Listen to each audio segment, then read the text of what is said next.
Bonsoir. Dimanche 1er novembre 2020, première édition de Face à l'actu pour ce mois commençant. Merci de votre fidélité à ce programme. En actualité, ce dimanche, puisqu'on va réviser ce qui s'est fait tout au long de la semaine, évidemment, c'est davantage la crise dans les régions du nord-ouest et du sud-ouest qui a marqué la semaine avec ce deuil national décrété par le président de la République suite à l'assassinat des enfants de Kumba.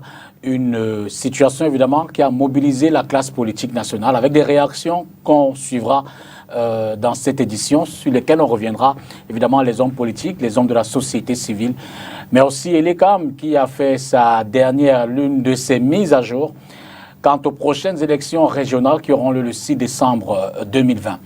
Notez-le, ce dimanche, c'est le démarrage du championnat national de football de première division dans un contexte qui, vous le savez, marqué par une guéguerre entre la Ligue de football professionnel et la Fédération camerounaise de football. On en parlera amplement dans cette édition avec notre invité qui est quand même l'un des spécialistes, ou du moins il a des connaissances en matière de football, mais il est avocat au barreau du Cameroun. Maître Alain Guini, bonsoir. Bonsoir, monsieur député Tongo. Merci de nous consacrer ce dimanche finissant. Écoutez, c'est moi qui vous dis merci de m'avoir convié à cette émission. Absolument.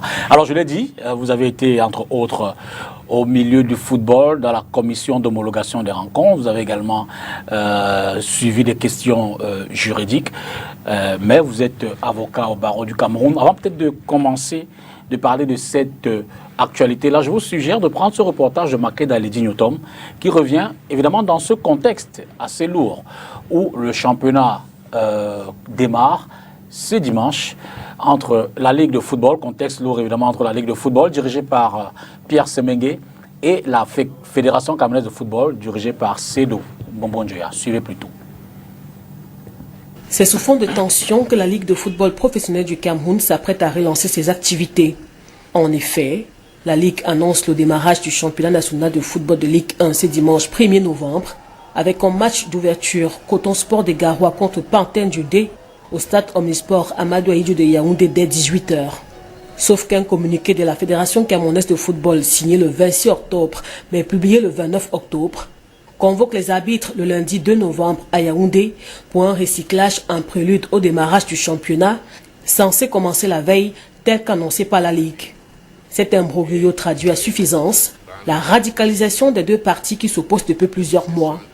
Le 29 octobre dernier, 18 clubs sur les 35 avaient d'ailleurs décidé au cours d'une assemblée générale extraordinaire en Bankoum auprès de Yaoundé de dissoudre la Ligue de football professionnel du Cameroun. Ceci au lendemain de la tenue dans la capitale d'une assemblée générale également extraordinaire de la Ligue. Face à cette crise qui perdure, nombreux sont ceux qui réclament le retour du football sur le terrain. Je pense que chacun doit d'abord penser à l'intérêt de ses joueurs. En ce moment, vous savez, le corona a fait quelque chose. Les périodes de transfert internationaux des joueurs sont plus rapprochées parce que les matchs ont repris tard.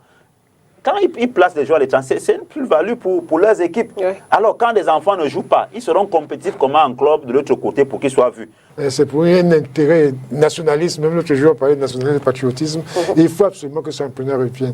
Là, maintenant, il faut taire les intérêts personnels. Parce qu'en réalité, dans ces intérêts personnels, nous n'apportons rien de constructif. Rien que des égos personnels, la joie d'avoir gagné. Mais en réalité, pour que nous marchions en nouveauté, en nouveauté sociale, en nouveauté des structures, il faut absolument qu'on taise les égos. Taire les égos et reprendre la compétition sur le terrain, l'on attend de voir si ce scénario va se produire ce dimanche 1er novembre à Yaoundé. Et je vous reprends sur cet espoir de Makeda Aledinyotom, Maître Guini, taire des égos. Est-ce possible dans ce contexte? Je veux dire que quelle est l'analyse, la première lecture que vous faites de ce démarrage de championnat dans cet environnement assez lourd? Écoutez, je vous dirais que c'est déplorable que l'image du Cameroun soit bafouée à ce point. Vous savez ce que le football camerounais, le football a apporté au Cameroun. C'est-à-dire que pour moi, ça a été, et je ne pense pas seulement uniquement pour moi, ça a été le meilleur ambassadeur de la République camerounaise partout. Le Cameroun est mondialement connu par rapport aux exploits des Lions indomptables. Je crois que ça a été très souvent cité par le chef de l'État comme modèle pour que les gens... Et c'est dommage que, alors que les joueurs ont toujours porté haut l'étendard de ce pays par rapport et que les dirigeants soient plutôt là à le baisser, à baisser cet étendard. Donc c'est dommage qu'on arrive à ce point. Mais il faudrait peut-être, je dis, si vous voulez qu'on trouve une solution ou alors qu'on fasse une analyse, je crois qu'il faudrait se poser les bonnes questions pour avoir les bonnes réponses. La bonne réponse, c'est pourquoi. Il y a des égos, effectivement, il y a des hommes. Mais les hommes, quand ils arrivent quelque part, ils se doivent d'être dirigés par des normes, des règles qu'eux-mêmes décident d'adopter. Eux-mêmes. C'est-à-dire que quand vous regardez la FECAFOOT et la Ligue ont des statuts. C'est vrai que la Ligue est une émanation de la FECAFOOT, mais la Ligue a ses propres statuts. Parce qu'ils ont, dans ces textes, la FECAFOOT leur a reconnu une sorte d'autonomie administrative et financière. Mais qu'est-ce qui fait nos problèmes? Le problème, et vous le savez très bien, c'est qu'il y a eu une sentence du TAS qui a demandé à ce que on réhabilite la Ligue dans ses droits. Ça veut dire quoi? Ça veut dire qu'il y a une décision de la FECAFOOT qui avait été prise suspendant la Ligue, parce qu'elle estimait qu'elle avait ses raisons. Ils sont allés tous devant... Je dis parce qu'il faut éclairer. Le contexte, voilà, il faut rappeler le contexte. Et si, à partir du moment où la FECAFOOT, la Ligue avait été suspendue, la Ligue a été en justice. Ça veut dire que, je ne parle pas des autres instances, le comité, la CCA, c'est-à-dire la commission de conciliation et d'arbitrage du CNO, a été saisi et a rendu une sentence, effectivement, estimant que cette suspension était manifestement illégale. La FECAFOOT a exercé une voie de recours auprès du TAS, du tribunal arbitral du sport, disant que, contestant cette décision de la CCA. Malheureusement pour eux, le TAS a confirmé la sentence partiellement. Donc confirmé partiellement. Mais je crois, le piètre juriste que je suis, estime que cette décision était en tout point riche en enseignements. Et qu'est-ce qu'elle disait? Elle disait effectivement que c'est vrai que la FECAFOOT, la Ligue est une émanation de la FECAFOOT. C'est vrai que la FECAFOOT peut suspendre un membre. Et il faudrait dire que la Ligue est membre de la FECAFOOT. Mais pour le faire, il fallait y mettre de la forme. En droit, on dit que la forme n'est rien, mais il n'y a rien sans la forme. Et ils estiment donc qu'on n'y avait pas mis de la forme. Je prends des exemples ramassés comme ça. On estimait que ce qui est tout à fait logique, c'est des principes généraux de droit qui gouvernent, enfin, tout au moins chez nous ici, qui gouvernent le droit camerounais. Ce qui veut dire que si je me plains de vous, il faut d'abord que je vous dise que je me plains. Et que je vous dise, et de quoi je me plains. La première des choses, je vous dis de quoi je me plains. Et si je me plains, il faut que je vous dise, que je vous entende, que vous puissiez vous expliquer. Voilà. Et si vous vous expliquez, il y a beaucoup d'autres éléments qui ont été, c'est-à-dire que principes généraux de droit qui ont été violés. Donc c'était sur la forme. Je ne vais pas m'étendre dessus pour ne pas être plus long que ça. Donc voilà la décision qui a été rendue. Il revenait donc à la FECAFOOT, après cette sentence, d'exécuter cette sentence. La FECAFOOT, qu'est-ce qu'elle a fait? La FECAFOOT a effectivement pris acte, par le biais de de l'Assemblée générale, dit que j'ai pris acte de ce qu'une sentence a été rendue. Qu'est-ce qu'elle aurait pu faire? Ou exécuter la sentence, c'est-à-dire rétablir la Ligue dans ses droits, ou alors exercer notre voie de recours, parce qu'il faudrait pouvoir le dire. La sentence du TAS, le TAS est un tribunal arbitral du sport qui se trouve en Suisse, et donc une entité de droit suisse. Et la voie de recours contre ces sentences devrait se faire devant les instances fédérales suisses.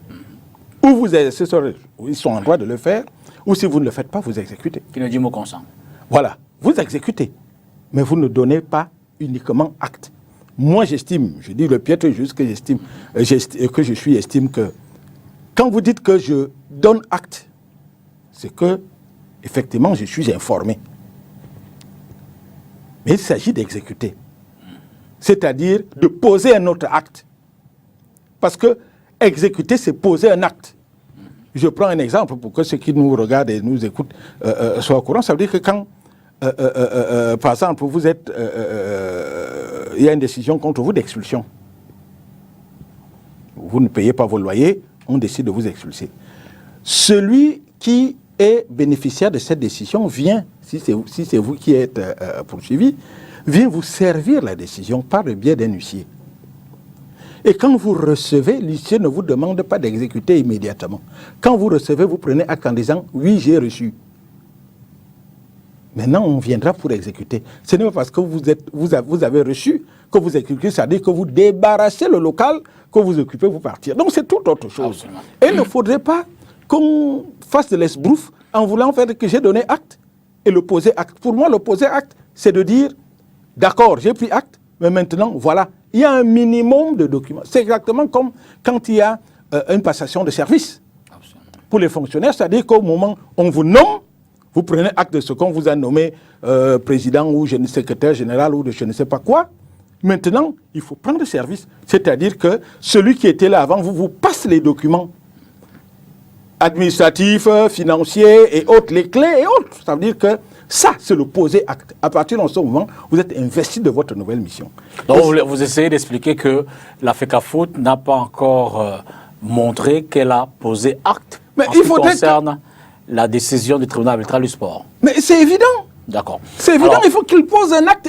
En posant l'acte, c'est de dire, voilà, nous vous donnons maintenant les clés de la maison que nous dirigeons à un certain moment. Oui, en l'état, conscient de tout ce qu'on vient de dire, la Ligue a donc décidé de lancer son championnat aujourd'hui. Oui.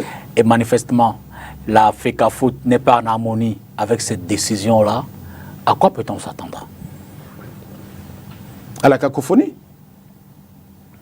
Au désordre. Un nouveau bras de fer, une procédure au niveau de la FIFA. La FIFA peut-elle intervenir? Nous sommes dans un contexte CHAN.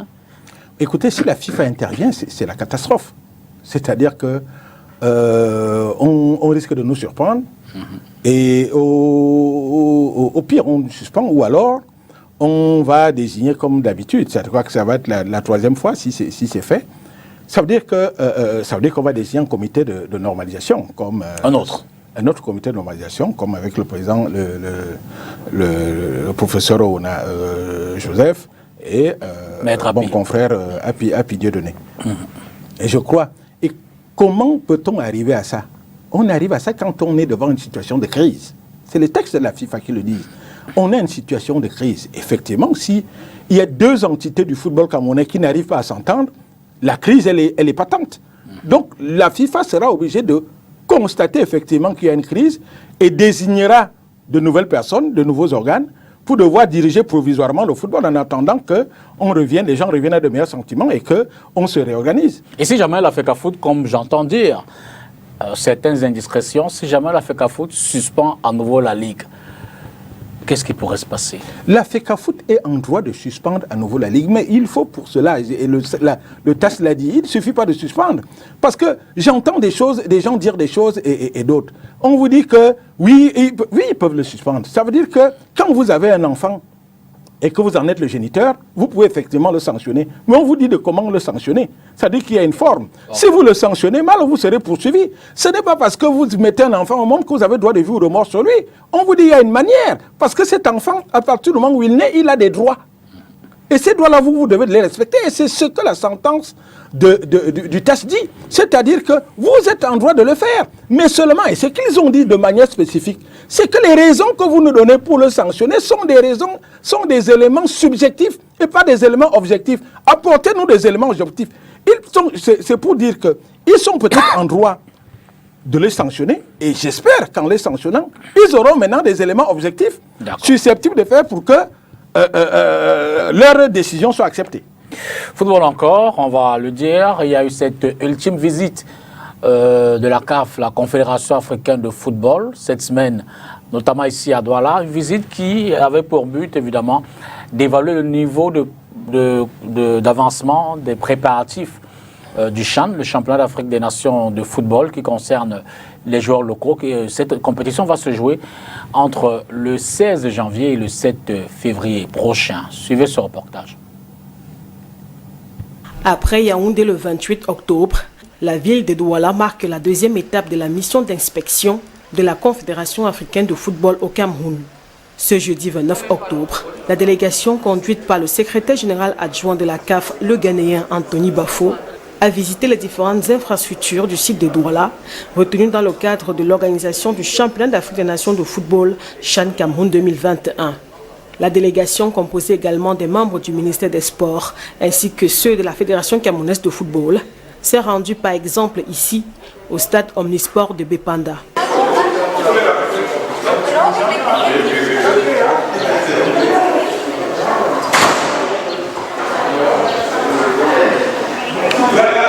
La mission d'inspection de la CAF a également visité le stade de Japoma ainsi que les différents terrains d'entraînement.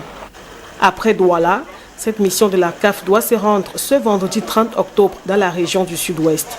Là-bas, elle doit visiter le stade Omnisport de Limbé ainsi que les différents stades d'entraînement et les hôtels avant de retourner sur Douala.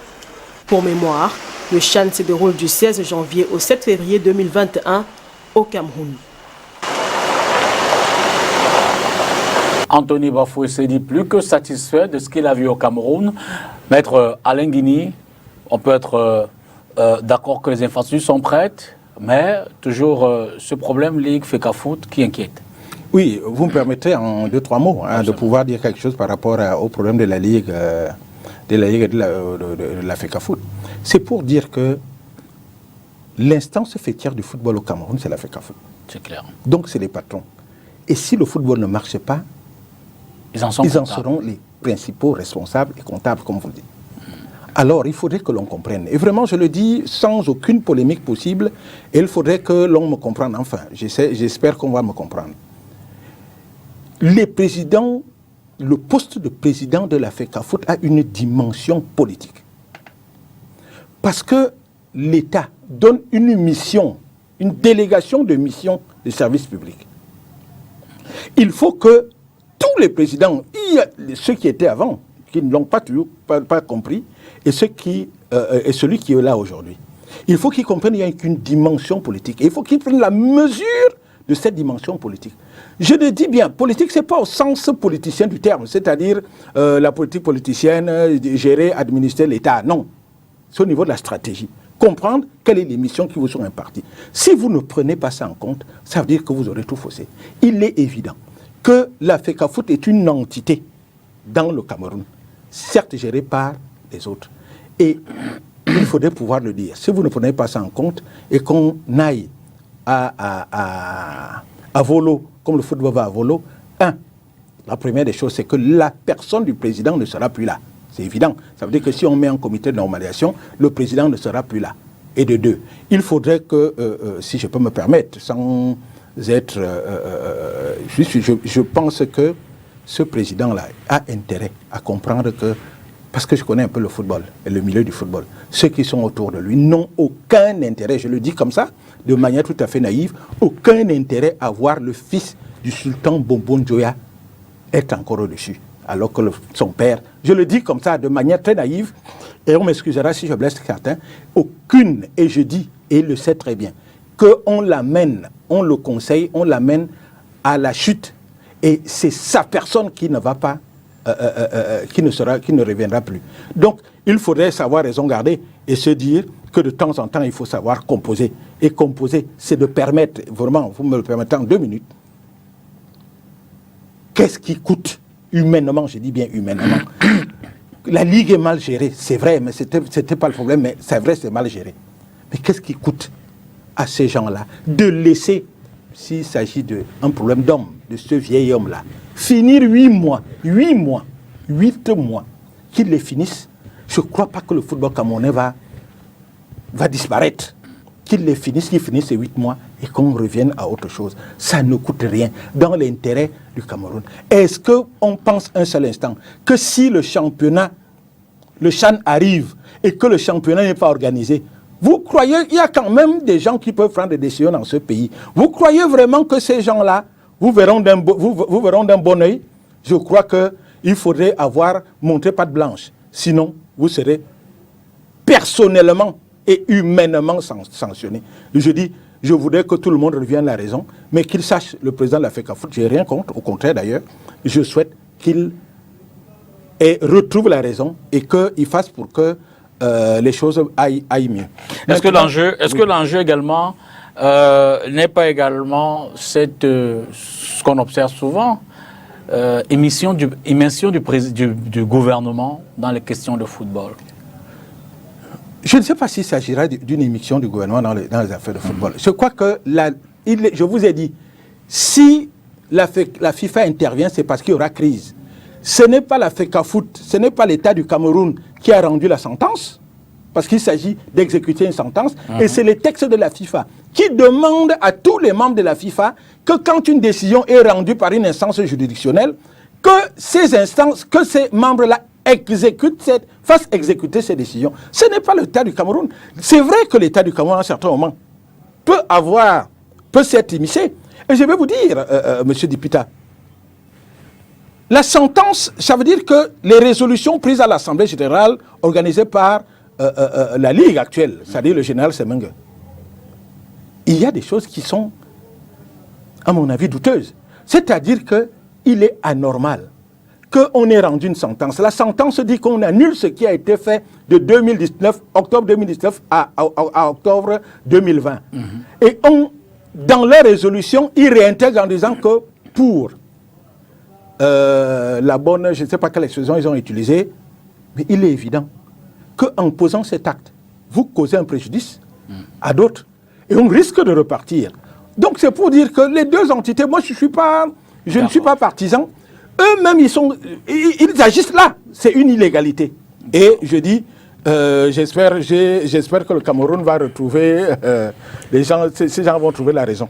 C'est d'autant plus vrai que ces jeunes doivent participer au CHAN, donc il est également question de relancer au plus vite les compétitions. Ça fait 7 mois, je crois, qu'il n'y a pas eu de championnat. Ben écoutez, si 7 mois, il n'y a pas de championnat, ça veut dire qu'il faut que les gens aient un minimum de matchs dans les jambes. Absolument. C'est-à-dire que les entraîneurs nationaux qui ont été désignés, ceux qui étaient là et ceux qui sont là, vont faire tout pour essayer de leur donner un minimum. Mais ce ne sera pas suffisant. Et il est évident que si le Cameroun qui organise, parce que c'est le Cameroun qui organise, n'arrive pas à gagner, parce que il est facile qu'on pointe certaines personnes du doigt. Absolument. Et je vous dis, si on les pointe du doigt, bon. Cela dit, revenons sur les questions sociopolitiques avec la situation dans les régions du nord-ouest et du sud-ouest. Il faut se le rappeler. Ce 31 octobre 2020 a été journée de deuil national, telle que décrétée par le président de la République. Et le quartier général à Yaoundé a connu la cérémonie solennelle de la mise en berne des drapeaux, du drapeau national. Suivez ce reportage de Mireille Siabzé à Yaoundé.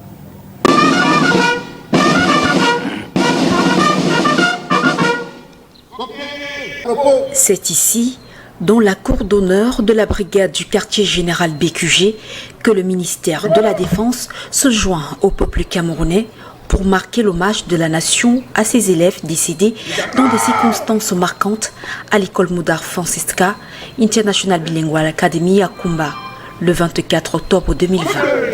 Au moins 7 enfants ont été tués et 12 autres blessés, certains dans un état critique, suite à une attaque des hommes armés soupçonnés d'être des sécessionnistes anglophones.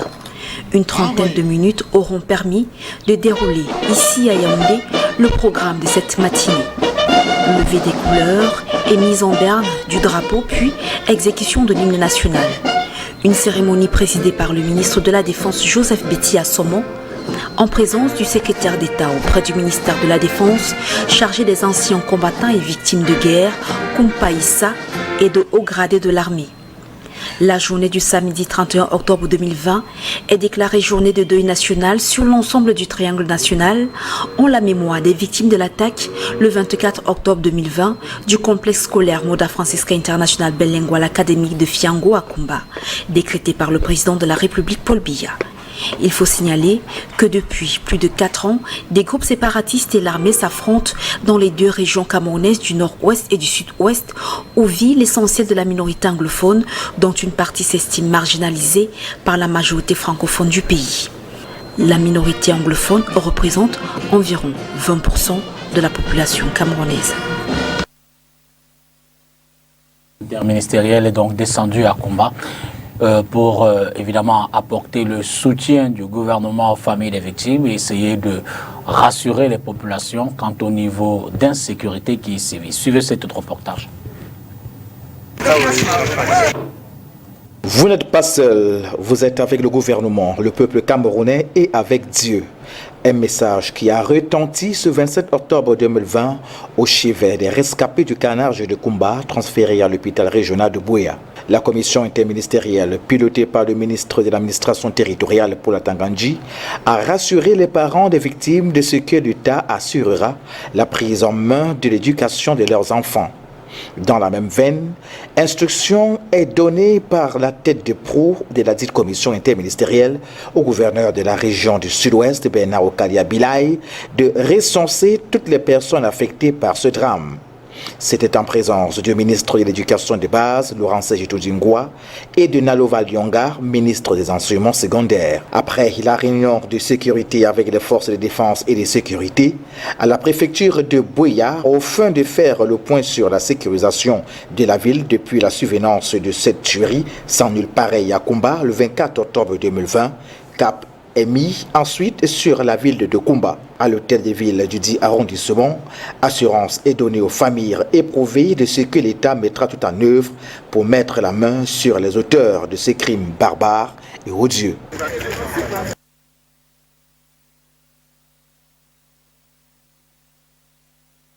Sud-Ouest mobilise toujours toutes les attentions, mais l'issue, c'est la grosse interrogation.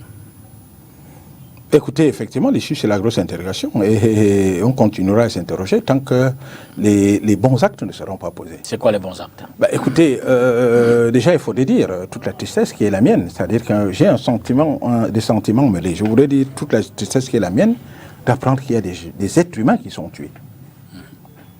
C'est déjà difficile de savoir qu'un être humain meurt du fait de la maladie et quand il est tué, ça veut dire que sa mort est provoquée par d'autres hommes. C'est encore plus triste. Plus triste quand il s'agit d'enfants.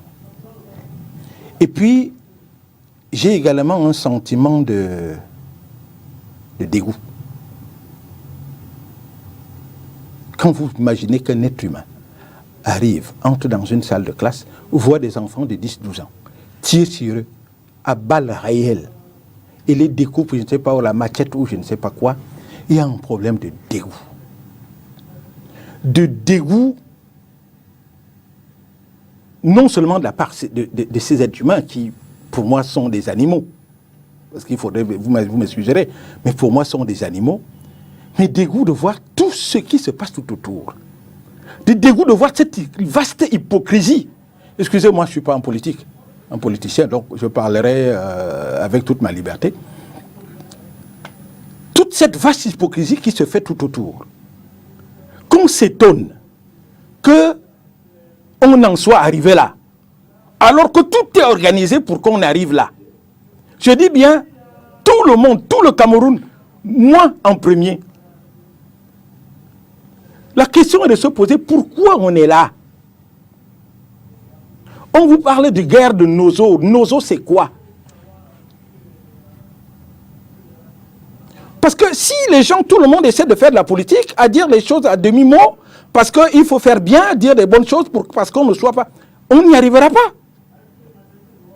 Il faut dire les choses comme elles sont. Et quelles sont les choses à dire? Mais écoutez, cette guerre ne devrait pas exister. Elle ne devrait... Pourquoi elle ne devrait pas exister? Pourquoi on parle? Est-ce qu'il y a un problème anglophone? Parce qu'en dehors du sentiment de dégoût, il y a un sentiment de honte.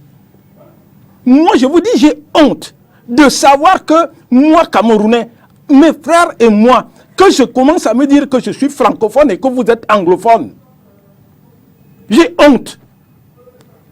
Parce que si, vous vous imaginez, on suit tous ces débats à l'extérieur et on est en train de se dire, au lieu que je revendique ma camerounité, ou alors le fait que je sois de mon village à Conan, que je sois en train de dire que je suis français et que je viens quelque part, je viens des Gaulois, et que les autres disent qu'ils sont de Londres, c'est pas honteux. Avec toute cette classe, cette élite intellectuelle et politique, même si aujourd'hui c'est devenu une seule chose. Parce qu'il faut dire, la politique est une science. Mais elle n'est pas la mère des sciences. La politique n'est pas la mère des sciences. Et pour moi, la politique est une sorte de pieuvre qui arrive, vous savez, une pieuvre avec ses tentacules, et essaye d'étouffer toutes les autres sciences pour se mettre en tête. Et c'est ça qui arrive dans ce pays. C'est-à-dire que vous n'avez qu'à voir notre prétendue élite intellectuelle. On quitte les facultés pour aller faire de la politique. Mais tout le monde. Les gens quittent la science juridique. Je suis avocat. Beaucoup de confrères y vont. Les médecins, tout le monde. Ça veut dire qu'à la fin, les autres sciences n'existent plus. Il n'y a que la science politique. Voilà d'abord la faille. Mais quelle politique? La politique qui nous a été enseignée? Ou alors nous essayons d'implémenter une politique qui s'adapte à nos mœurs? Parce que c'est ça le véritable problème. Vous entendez à tout bout de champ des professeurs en professorologie, des docteurs en doctorologie, mais qui parlent de tout, sauf de ce qu'il faut. Ils n'y comprennent rien. Dès qu'on dit que vous êtes professeur, on a l'impression que nous sommes dans un pays d'imposture permanente. Vous êtes professeur, vous le savez, monsieur Dipita, quand vous êtes professeur agrégé, quand vous êtes même docteur, c'est-à-dire que vous vous spécialisez dans une sous-spécialisation. Permettez-moi. Ouais. Mais qu'on arrête l'imposture. Le dernier diplôme général par rapport aux matières, c'est le master, on appelait ça maîtrise. Plus vous allez dans un sous-domaine, au lieu de parler de ce domaine et que ces gens nous apportent des lauriers, en allant dans les différents pays, faire comprendre que dans cette science-là, je suis le maître, et qu'on nous apporte les lauriers, comme les lions indomptables nous apportent des lauriers en apportant des coupes. Non. Et vous parlez des choses qu'ils ne comprennent pas. Vous êtes docteur ou professeur en économie, vous venez parler du droit, vous parlez des sciences humaines, vous parlez de... J'ai dit, excusez-moi l'expression. Et c'est cet imbroglio qui nous... Mais pourquoi sait-on qu'on arrive là? La première des choses, ça veut dire que, est-ce qu'il est normal qu'on arrive à dire... Je dis, pour moi, quand on va dire, pour moi, il n'y a pas de problème anglophone, je vais en choquer certains, ça c'est certain. Mais il y a un problème camerounais. C'est-à-dire que ce qui se passe dans ces régions, le nord-ouest et le sud-ouest, vous allez à l'est. Parfois, c'est même plus récurrent. Mais peut-être qu'ils sont moins courageux. Vous allez au centre, vous allez au sud, vous allez à l'ouest. Mais n'empêche que ces régions quand même ont des spécificités, vous l'avez dit de façon... Mais toute région a une spécificité. Toute région. Mais je dis qu'il ne faudrait pas revendiquer quelque chose d'externe, d'exogène. C'est-à-dire, je parle français, je parle anglais. Mais le problème va au-delà de cela, puisque le gouvernement a porté un certain nombre de réactions à certaines demandes qui avaient été jusqu'ici émises. Je vous dis, quand on vous dit le problème anglophone, pour moi n'est pas un problème anglophone. Je vous ai dit, je ne vous ai pas dit que ces régions-là n'ont pas de problème. Ces régions ont des problèmes comme l'ensemble des régions du Cameroun. Il y a un problème de gouvernance au Cameroun. Je ne sais pas si je fais offense à qui que ce soit pour dire qu'il y a un problème de gouvernance dans le monde entier d'ailleurs. Hein, ce n'est pas spécifique au Cameroun. C'est pour dire qu'on arrête de dire qu'il y a un problème spécifiquement anglophone par rapport à la langue. Bon, maintenant, ces gens de ces régions parlent une certaine langue. Mais à la réalité, M. Dipita, la politique implémentée à l'époque par l'ancien régime, c'est-à-dire d'équilibre régional, était une politique provisoire. Il aurait fallu, quand on dit provisoire, ça veut dire qu'elle devait finir, elle devait aboutir à une autre politique, plus courageuse, qui allait être la politique d'assimilation de l'ensemble des Camerounais. C'est-à-dire que ça passait par l'adoption d'une langue nationale, qu'on allait parler tous. Et forcément, on n'allait plus avoir à se dire « je suis Bassa, je suis Betty, je suis Bamileke », parce qu'on allait parler la même langue. Avec le temps, on n'allait plus savoir, effectivement. C'est ce qui s'est passé en France. Le français parlé n'est pas la langue des Corses. Vous savez bien qu'il y a une langue corse, il y a une langue bretonne. Pour prendre seulement l'exemple d'un pays que je connais un peu. C'est ça le véritable problème. Mais il fallait avoir une politique courageuse. Mais on ne l'a pas implémentée. Et on est là toujours à essayer de saupoudrer des choses. Et on arrivera toujours à ça. D'accord. Je vous suggère de suivre quelques réactions des hommes politiques que nous avons recueillies cette semaine à l'issue de ces meurtres ou assassinats de Kumba.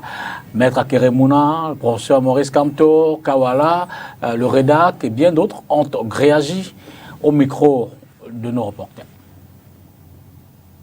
Le cœur de notre nation saigne après le meurtre impitoyable et sauvage et les blessures graves d'enfants dans une école à Fiango-Kumba le samedi 24 octobre. Mes plus sincères condoléances aux familles affligées. Qui peut expliquer ou encore moins comprendre que les plus protégés de toute société devraient devenir la cible d'une telle barbarie? Quel est cet environnement qui règne désormais dans notre pays, qui permet à certaines personnes de perdre les simples bases de l'humanité et de la compassion? Les auteurs doivent être traduits en justice. Nous devons nous rappeler que la punition collective ne va pas consoler ceux qui sont plongés dans la tristesse. Le MRC, tout en désapprouvant la banalisation de la violence dans la crise anglophone, réitère-t-il, une fois de plus, les mesures d'urgence suivantes. 1. Un cessez-le-feu immédiat, accepté par le gouvernement et par les groupes armés séparatistes. 2. La mise sur pied d'une commission d'enquête internationale indépendante pour faire toute la lumière sur tous les crimes commis dans les régions du nord-ouest et du sud-ouest depuis le déclenchement de la crise anglophone, à commencer par la tragédie de Kumba. 3. L'ouverture d'un véritable dialogue inclusif avec la facilitation des partenaires internationaux. 4. La libération de toutes les personnes arrêtées dans le cadre de la crise anglophone. La mise sur pied de ces mesures est d'autant plus urgente qu'aucune armée ne peut l'emporter dans une guerre civile asymétrique. C'est grave. C'était grave depuis 4 ans, mais on n'a pas compris. Ce sont des épreuves pour nous les religieux. Dieu nous interpelle, mais nous ne comprenons pas. Dans le Saint-Coran, il y a un verset où Dieu dit « Certes, j'ai créé le fils d'Adam. J'ai élevé le fils d'Adam sur toutes les créatures de l'univers. Donner la raison à l'être humain pour qu'il puisse distinguer le bien et le mal. Non plus que ça se répète. » La barbarie vécue samedi dernier à Kumba est une de plus et de trop qui doit interpeller individuellement et collectivement tous les acteurs nationaux et même internationaux. Plus que jamais, le mépris et le déni qui animent certaines entités doivent prendre fin. Nous autres acteurs de la société civile sommes très préoccupés par la situation qui prévaut dans les régions du nord-ouest et du sud-ouest qui atteint la 7e étape de la guerre, où les êtres humains ne se voient plus comme des êtres humains, mais comme des animaux. En effet, un groupe de près d'une dizaine de terroristes, munis d'armes de guerre et constitués en véritable commando, a fait irruption à bord de 3 motocyclettes dans l'enceinte du complexe scolaire privé dénommé Mother Francisca International Bilingual Academy et a froidement ouvert le feu sur des élèves se trouvant dans les salles de classe. Le premier bilan de cet attentat terroriste fait état de 6 élèves assassinés, soit 5 filles et un garçon, tous âgés entre 9 et 12 ans. 13 blessés, soit 10 filles et 3 garçons, dont 7 cas avérés préoccupants. Il y a lieu de relever, pour le regretter, que le complexe... Malgré ces la classe politique, vous dites, donne l'impression d'être unanime contre ces actes. C'est ce que vous appelez le bal des hypocrites. Voilà. Je vous ai parlé d'un sentiment de dégoût. C'est-à-dire, entendre ces gens, vous avez l'impression qu'ils sont allés apprendre le français ou l'anglais pour venir avilir le peuple. Et raconter de belles histoires en faisant de très belles phrases. Mais le véritable problème, M. Dipita, c'est qu'on a besoin d'hommes. On a besoin d'hommes d'État. On n'a pas besoin d'hommes politiques. Et pour moi, pas des hommes politisés. Un homme d'État, c'est celui qui se met au-dessus de tout et qui regarde. Je trouve ça marrant. Il y a des gens, certains parmi eux, qui ont mis de l'huile sur le feu. En pensant que pour arriver à leur fin à eux, il fallait soutenir, de manière sibylline, soutenir ces gens-là. C'est impossible. Il fallait qu'on appelle un chat un chat. C'est des terroristes. Dites-moi, vraiment, je vise personne. Comment peut-on dire? Comment, quand on est... C'est pour ça que je dis, la science politique a avalé toutes les autres sciences, ou tous les autres hommes de science, parce que la science est froide. Comment peut-on dire qu'il y a un cessez-le-feu entre une armée normale, nationale, et des terroristes? Comment peut-on le dire? Vraiment, je ne vise personne, ce n'est pas un problème personnel. Comment peut-on dire qu'il faut un dialogue? Mais c'est qu'on se fout de la gueule des gens. Le dialogue se doit d'être permanent quand vous faites de la politique. C'est-à-dire que vous êtes là, vous êtes investi par un peuple. Et vous devez de l'écouter. Ce n'est pas un monologue. Ce qui veut dire que le dialogue doit être permanent entre le politique et le peuple. De quel dialogue parle-t-on? Ou alors le politique, ça veut dire que celui qui a été élu est sourd. Alors il faut s'en débarrasser.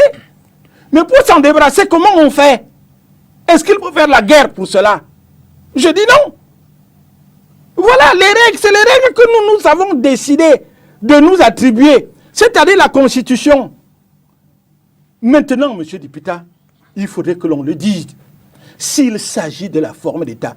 Moi, je ne fais pas de politique, je ne suis même pas un intellectuel. Mais quand on parle de la forme d'État, c'est politique. Mais pourquoi les gens ne le disent pas? Si on veut le fédéralisme, si on veut la sécession, c'est même encore pire. Mais c'est politique. Et si c'est politique, est-ce qu'on se pose une question avec mon intelligence villageoise? Est-ce qu'il y a un terrain politique sur lequel on peut s'exprimer au Cameroun? Je pense. Bien ou mal, mais il existe. Bon ou mauvais, il existe. Tout ce qu'on dit, c'est d'arrêter cette barbarie. Et que les gens soient courageux. Et que les gens disent aux gens, quand c'est chat, quand il est blanc, on dit blanc. Quand c'est rouge, on dit rouge. Quand je peux débattre avec vous, M. Dipita, sans combattre, ça veut dire que sans vous agresser, sans vous injurier. Cette violence, aujourd'hui, on s'étonne parce que c'est des enfants. Mais c'est même choquant de s'étonner parce que c'est des enfants. Mais parce qu'on a tué des êtres humains, autres que des enfants. On estime que quand on tue une mère, comme on a tué la dame qui était... Ayafor. Oui, Ayafor. Florence. On estime que c'est normal, ça n'a choqué personne. On estime que ce n'est pas tuer des enfants parce qu'elle avait des enfants. Quand on tue à l'extrême nord, vous avez vu des militaires qui ont tiré sur des femmes qui portaient des enfants, tiré sur tout le monde. Ça n'a choqué personne. Je dis que ça ne sert à rien de vouloir jouer au blanc et l'autre au noir. Ça ne sert à rien. Nous sommes tous pareils. Monsieur Dipita, on a un problème. On est une société qui se doit, et vous me permettez peut-être que je sors du non, allons-y. Sujet. Nous sommes des sujets de psychanalyse. Moi le premier. Pourquoi quelqu'un peut sortir, venir dire quelque chose alors qu'il fait le contraire? Il faut vous poser la question sur votre propre être. Ce n'est pas normal. Parce que tout cela, ils disent des choses, autre chose derrière. Et devant les gens, on essaie d'avoir la bonne attitude, avoir le bon mot pour montrer qu'on est. C'est de la fourberie. C'est pour ça que je dis que c'est un bal d'hypocrite. C'est quoi donc la solution de sortie? Les chasser tous? S'en débarrasser? Prendre les Français, les amener au Cameroun. Non. On ne va pas rentrer à la colonisation, chercher une nouvelle indépendance. Vous savez, il y a une science qui est méprisée ici, mais malheureusement qui est, pour moi, l'une des sciences, elle est certes une science exacte, c'est les sciences humaines. Vous voyez, quand vous voulez parler comme je parle là, on vous dit qu'il fait de la philosophie. Les hommes politiques. Quand vous voulez parler de droit, on vous dit qu'il fait du juridisme. Ça veut dire qu'on ravale toutes ces sciences-là. Parce que l'homme politique veut s'imposer. Je vous ai dit, c'est une pieuvre. Vous faites de la philosophie, vous faites du juridisme, vous faites du machin. Ça veut dire que les petites sciences. Mais lui, c'est la vraie science. Mais le véritable problème, c'est ça, Dipita. Quand vous n'arrivez pas à savoir qui vous êtes, vous ne pouvez pas diriger les autres. Vous posez les questions les plus simples. Monsieur Dipita, dans ce pays, est-ce que vous le savez? Je crois que vous le savez, que les sciences humaines à l'université du Cameroun à cette époque, dans les années fin 60 et début 70, les sciences humaines avaient été supprimées par l'ancien président qui estimait que c'était un haut lieu de fronde. On a donc vécu pendant un certain temps sans ça. Et croyez-moi que les sciences humaines sont le miroir du peuple. C'est là où vous regardez. Allez en Europe, en France, les cabinets de psychanalyse flottent dans les rues. C'est-à-dire que de l'homme le plus haut à l'homme qui peut payer, parce qu'il faut pouvoir payer, on va à la rencontre de nous-mêmes.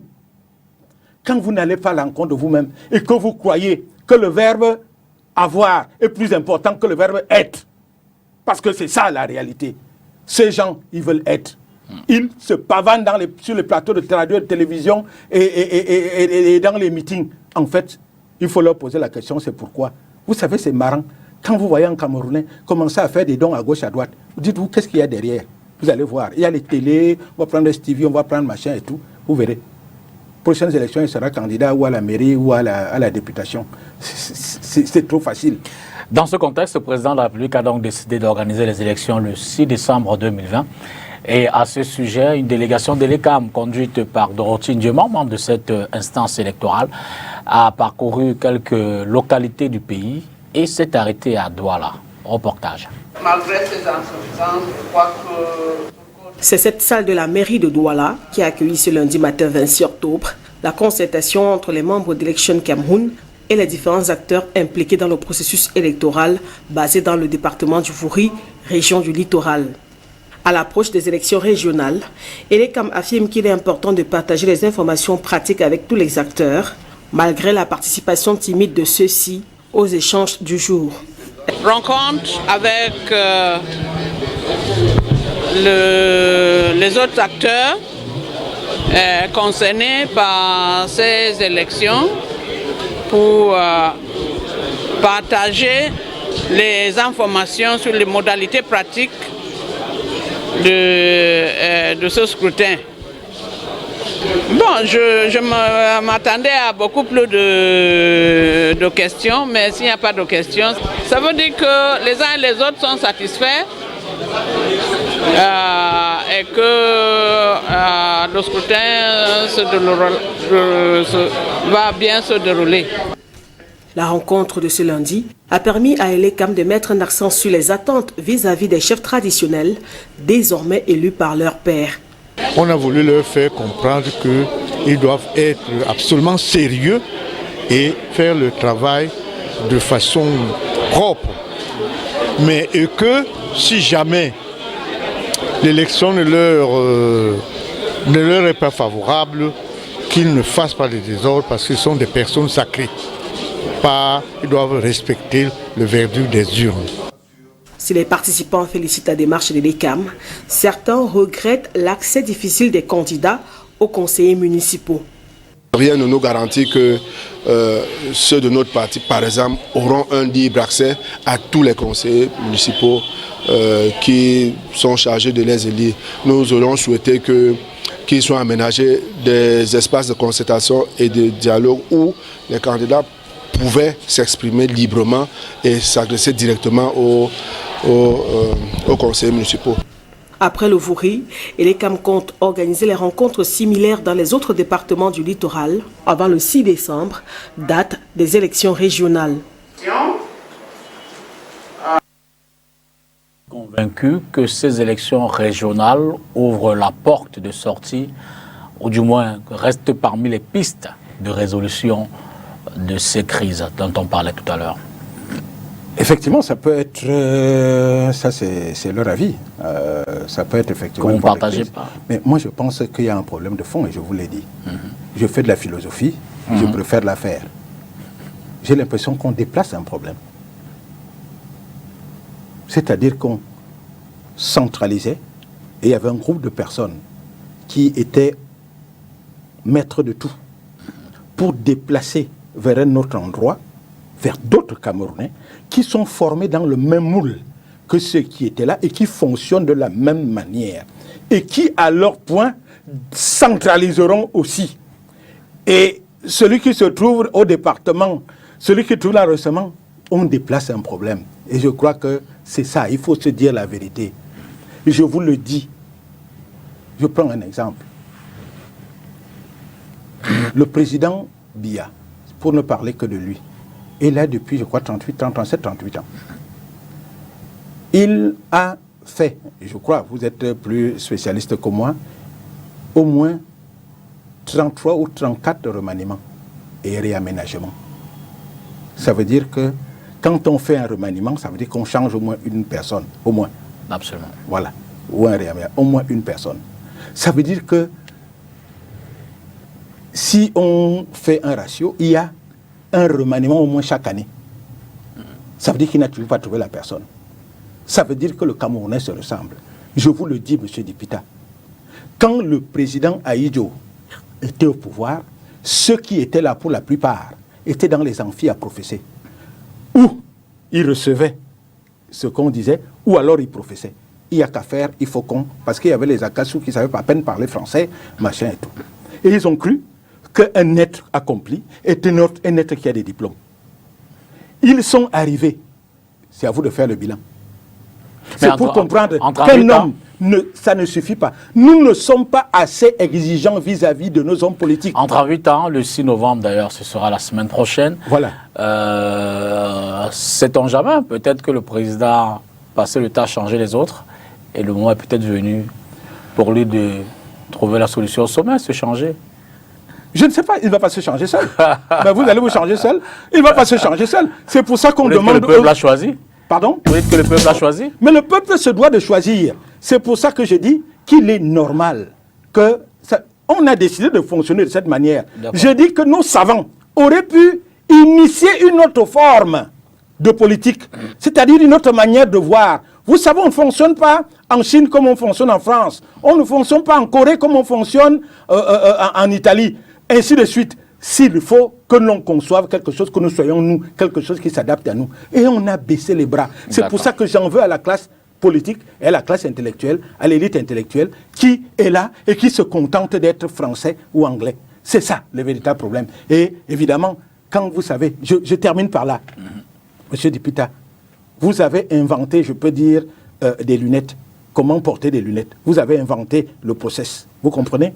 C'est vous qui avez inventé. Maintenant, vous avez un étudiant aussi brillant que moi, aussi brillant que je puisse être. J'aurai 17. Quand vous avez 17, ça veut dire qu'il y a 3 points qui sont partis. Vous comprenez? Je vais aussi aller professer. Ainsi de suite. Plus je vais professer, je vais avoir un élève brillant qui aura 17. Mais quand vous voyez de l'origine à l'autre, il y a 6 points qui sont partis. C'est que quand on arrive, vous avez une pâle copie. Et c'est ça le problème du Cameroun. C'est qu'on a adopté un régime qui ne nous sied pas. On ne l'a pas inventé. Créons le nôtre. Métissons-le. Mélangeons-le. Mais il faut quelque chose qui s'adapte à nous. Pas seulement aux Camerounais, à l'Africain. En d'autres termes, coupons le cordon ombilical avec le colon, c'est ça? C'est évident. Mais personne n'en parle. Mais évidemment, personne, on parle français, on s'habille, on porte des costumes et machin, on estime le beau. Bien sûr, on est en train de se décaper la face parce que le modèle, l'exemple, c'est eux. Il faut qu'on arrête de se voiler la face avec un doigt. C'est la réalité. Et tant qu'on ira, moi ça m'amuse. Parce qu'on va vous dire le dialogue. Je vous ai dit, la régionalisation, on déplace le problème. Et vous me direz, on ne fait que déplacer un problème. Parce que ceux qui seront là, ils seront aussi des petits rois. Et vous allez voir, à Douala, il y aura des petits rois. Il faudra leur faire allégeance. Il faudra leur faire des salam alek, comme on a fait à Yaoundé, ainsi de suite. Après, vous allez ça va se déplacer comme ça. C'est l'être qu'il faut changer. Ce n'est pas le système. Nous avons toutes les bonnes lois qui existent au monde. Mais l'être est mauvais. Donc le Camerounais doit changer son logiciel pour qu'on fonctionne. Tant qu'on ne le fera pas. Vous savez, il y a des gens... moi, j'ai fait la morale à l'école. Et tout le monde, beaucoup de gens de ma génération ont fait la morale. Vous croyez que ceux qui dirigent ce pays-là et qui sont ministres de, je sais pas, éducation, de je sais pas quoi, ils n'ont pas fait la morale? Pourquoi ils n'instaurent pas? Vous ne posez pas cette question? Mais si la morale est bien, parce qu'on est toujours en train de se vanter en jouant les anciens combattants, en disant que oui, il y avait la morale. Mais vous savez donc que c'était bien, parce que vous êtes quelqu'un de totalement moral. Pourquoi vous ne la réinstaurez pas? Selon vous, pourquoi? Je ne vous le dirai pas. Ah, j'attends pour tout. Chacun pourra faire son analyse.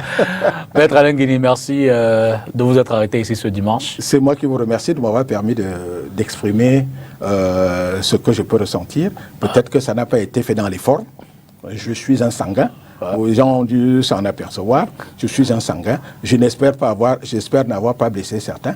Je veux juste participer à ma manière à l'édification de ce pays. Et vous l'avez fait, c'est parce que vous êtes quand même quelqu'un qui observe évidemment l'actualité de façon assez pointue qu'on vous a choisi comme invité ce dimanche.